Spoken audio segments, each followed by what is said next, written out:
उसने अपने खेत में तरबूज की कई बेल लगा रखी थी। तरबूज बेचकर जो पैसे आते उससे वो घर का खर्च चलाया करती थी। एक दिन जब वो अपने खेत में काम कर रही थी तभी उसकी पड़ोसन रंगीली तोती आती है। अरे टुनटुनी, मैं जब भी देखती हूँ तुम ही खेत में काम करती दिखती हो। ये कालू कहाँ रहता है? तुम कैसे अकेले घर और खेत को संभाल लेती हो? क्या करूं काकी, कई बार इनसे कहा है लेकिन ये सुनते ही नहीं। थक हार कर मुझे ही तरबूज की खेती की देखभाल करनी पड़ती है। अगर इन बेलों की देखभाल ना करूं तो ये सूख जाएंगे। कालू तो कोई काम करता ही नहीं और ये तरबूज की बेल भी सूख गई तो मैं अपने घर का खर्च कैसे चलाऊंगी। तब तक आप लोग कमेंट में बताएं 789 प्लस 800 कितने होते हैं। तेरी बात सही है टुनटुनी, लेकिन तुमने इस कालू को छोड़ दिया तो वो और आलसी हो जाएगा, फिर वो तेरे ऊपर बोझ हो जाएगा। तू अभी से कुछ कर ताकि वो अपने खेती का काम करना शुरू कर दे।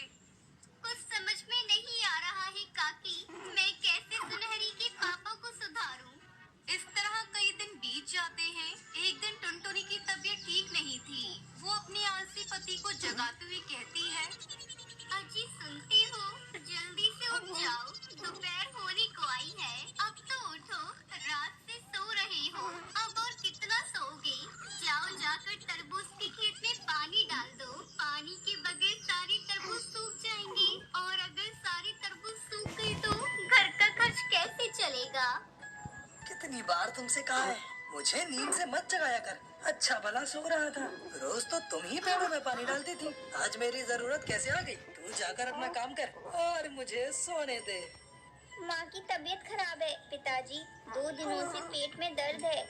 तू चुप रह बेटी, आज मैं देखती हूँ ये कैसे खेत पर नहीं जाते। कान खोलकर सुन लो, अगर तुम खेत पर नहीं गए तो मैं सुनहरी को लेकर अपने मायके चली जाऊंगी। तुझे जाना है तो जा, लेकिन सुनहरी कहीं नहीं जाएगी। मेरी बेटी है, वो मेरे साथ रहेगी। अच्छा, तुम्हारी बेटी है, लेकिन सुनहरी को मैंने पैदा किया है। अगर तुम्हें अपनी बेटी की इतनी चिंता है तो अपनी तरबूज की खेती पर ध्यान दो। मेरी तबीयत खराब रहती है, अब मुझसे ज्यादा नहीं होता। ठीक है, तू कहती है तो मैं खेत पर कल चला जाऊंगा। इतना कहकर कालू कौवा फिर से सो जाता है। अगले दिन भी वो खेत पर नहीं जाता। तब टुनटुनी अपनी बेटी को लेकर अपने मायके चली जाती है। शाम तक जब कालू को टुनटुनी उसकी बेटी दिखाई नहीं देती तो वो अपने आप से कहता है, लगता है टुनटुनी मुझे छोड़कर चली गई। मुझे भूख भी लग रही है, पहले जाकर खेत से कुछ तरबूज तोड़कर खा लेता हूँ, फिर देखता हूँ क्या करना है। कालू अपने खेत में पहुंचता है तो वो देखता है सारे तरबूज के पेड़ पानी के बगैर सूख चुके थे और सारे तरबूज भी खराब हो चुके थे। हे भगवान, ये सब मेरी आलस की वजह से हुआ है। कालू कौवा नदी से पानी लाकर तरबूज के खेतों में डालता रहता है और अपनी आलस को छोड़कर तरबूज के खेत की देखभाल करने लगता है।